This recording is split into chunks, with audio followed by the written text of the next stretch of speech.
विष्णुकांत मिश्रा आपका अपने YouTube channel समर्पण क्लासेस में आपका पुनः स्वागत करता हूं। तो चलिए बढ़ते हैं अगले क्वेश्चन की ओर। ये दिया है कि 4 और 8 का तृतीय समानुपाती ज्ञात कीजिए। तो आप लोगों को याद होगा, आप लोगों को हमने कुछ फार्मूले दिखाए थे, उन्हीं फार्मूले से निकलेगा कि तृतीय अनुपात ज्ञात। हमारा फार्मूला होता है तृतीय अनुपात का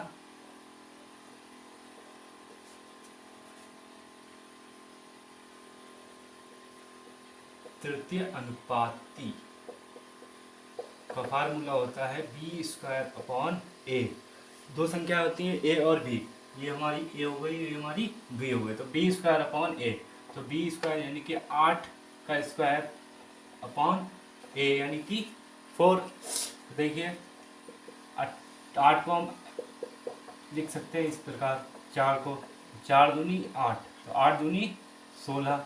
हमारी संख्या क्या हो गई? 16। तृतीय अनुपात क्या हो गया? 16।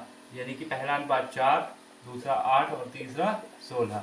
यही हमारा अगले क्वेश्चन को देखिए, अनुपात और समानुपात का है। तो देखिए दिया हुआ है, यदि 10, 20 x तथा 40 एक समानुपाती बनाते हैं तो x का मान ज्ञात करना है। क्या ज्ञात करना है? x का मान ज्ञात करना है। तो समानुपात बनाते हैं, यानी कि 10 अनुपात 20 समानुपात x अनुपात 40। तो इसे हमें सॉल्व करके x की वैल्यू निकालनी है। तो देखिए अनुपात समानुपात में क्या होता है, जो पहले वाली टर्म की मल्टीप्लाई लास्ट वाले टर्म से हो जाती है और सेकंड वाले की थर्ड वाले से। ठीक है, तो देखिए 10 × 40 बराबर x × 20। तो हमें x की वैल्यू निकालनी है। अगर 20 को हम इधर भेजेंगे तो कहाँ में आ जाएंगे? डिवाइड में। आपको बताया है कि अगर बराबर चिन्ह से कोई भी संख्या इधर उधर भेजते हैं, अगर गुणा में होती भाग में जाती है और प्लस में होती तो माइनस में हो जाती, माइनस में होती तो प्लस में हो जाती। तो देखिए 20 को इधर हम भेजेंगे तो क्या हो जाएगा? 10 × 40 बटे 20 बराबर x। ठीक, तो देखिए 0 से 0 कैंसिल, 2 दूनी 4, तो यहाँ हमारा 5 दूनी तो 10 दूनी 20। तो x बराबर कितनी हो गई हमारी वैल्यू? 20। यही हमारा आंसर।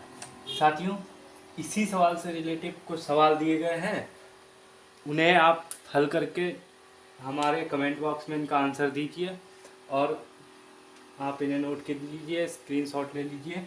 देखिए सवाल है 50, 100 x तथा 150 समानुपाती हैं, तो x का मान निकालिए। 5, 25, 15 और x जो समानुपाती हैं तो x का मान निकालिए।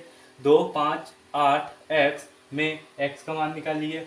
10, 13 x 26 हो तो x का मान निकालिए। सेम यही प्रोसेस होगा इनमें भी, और मैं आशा करता हूं कि आप इन्हें हल करके और हमारे कमेंट बॉक्स में इनका आंसर बताइए, ताकि हम आपको इनका सही आंसर बताएं। देखिए 64 और 225 का मध्य अनुपात ज्ञात किए। देखिए ये चारों सवाल जो हैं एक से हैं, बस इनकी संख्याएं अलग हैं। पूछा सब में मध्य अनुपात ही पूछा है, तो मध्य अनुपात पूछा है तो चारों में से कोई एक कर लीजिए। आपका सेम प्रोसेस रहेगा चारों क्वेश्चन के लिए। तो आपको हम कोई एक क्वेश्चन बता दे रहे हैं, उसके बाद आप स्वयं हल करके बताइए हमें कमेंट बॉक्स में कि क्या आंसर आता है। तो चलिए हम कोई एक हल कर ले रहे हैं। पहले हमें क्या करना है? मध्य अनुपात। तो मध्य अनुपात ज्ञात करने के लिए हमें उसका क्या फार्मूला याद होना चाहिए। तो फार्मूला क्या होता है मध्य अनुपात का? मध्य अनुपात या समानुपात एक ही बात होती है। तो देखिए मध्य अनुपात, तो इसका फार्मूला क्या रहेगा? a × b under root a × v। तो देखिए कोई एक सवाल बता दीजिए। देखो हम 8वां सवाल कर ले रहे हैं, तो इसमें क्या होगा? √4 × 16। देखिए दोस्तों 4 का वर्गमूल क्या होता है? 2, और 16 का 4, रूट हट जाएंगे तो 4 दूनी 8। यही हमारा आंसर। तो मध्य अनुपाती क्या हो गया? 8। 4 और बीच के 4 और 16 के मध्य का अनुपात होगा 8। यही हमारा आंसर है। तो साथियों ये तीनों क्वेश्चन बाकी आप स्वयं करके देखिए, हल करें और इनका आंसर जो हो कमेंट बॉक्स में बताइए, ताकि हम आपको इनका सही आंसर साथियों देख रहे हैं। अगले क्वेश्चन को देखिए, हमारा क्वेश्चन है a/b बराबर 6/7 और b/c बराबर है 3/4। तो a b c का अनुपात बताना है हमें। दूसरा क्वेश्चन ये लिखा है कि A अनुपात B बराबर है 7:9 तथा B अनुपात C बराबर है 6:8। तो इसमें AC का अनुपात बताना है। तो साथियों दोनों एक ही से क्वेश्चन हैं, आपको हम दोनों हल करके दिखा दे रहे हैं। पहला हम करेंगे 11 क्वेश्चन नंबर। देखिए इसमें AB का अनुपात दिया है 6:7 और BC का अनुपात दिया है 3:4। तो ABC का अनुपात निकालना है। तो देखिए साथियों AB अनुपात बराबर होगा 6:7 और BC अनुपात होगा 3:4। देखिए साथियों यहाँ पर B है और यहाँ पर भी B है, लेकिन यहाँ इसका अनुपात 7 है और यहाँ इसका अनुपात 3 है।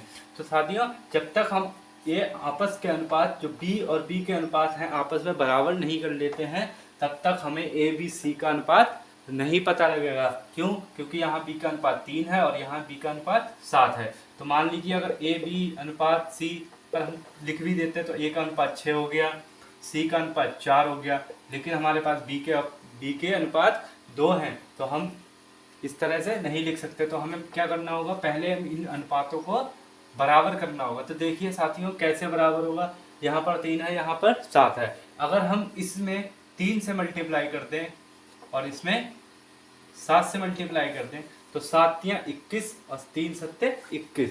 तो ये दोनों अनुपात कैसे होंगे, आपस में बराबर हो जाएंगे। जैसे हम समीकरण हमने पढ़ी है समीकरण, तो जैसे समीकरण को बराबर करने के लिए हम गुणा या भाग करते हैं, उसी तरह से इन्हें हम अनुपात को बराबर करने के लिए यहाँ पे क्या करेंगे, हम गुणा। और देखिए तो गुणा करते हैं तो अब यहाँ पर हमारा A और B का अनुपात क्या हो जाएगा, 6×18 अनुपात 7×21, ये नया अनुपात बन गया।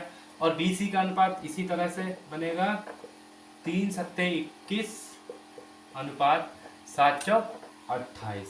अब देखिए यहाँ पर B का अनुपात 21 है, यहाँ पर भी B का अनुपात 21 है। तो ABC का अनुपात बताना है, तो A अनुपात B अनुपात C बराबर, तो A का अनुपात कितना है 18, जो नया अनुपात आया वही लिखेंगे।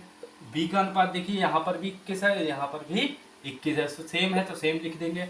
C का अनुपात कितना है 28। तो यही दोस्तों हमारा आंसर हो गया, ABC का अनुपात 18:21 अनुपात। सेम इसी तरह से ये क्वेश्चन होगा 12वां क्वेश्चन, A अनुपात B बराबर है 7:9 और B अनुपात C बराबर है 6:8।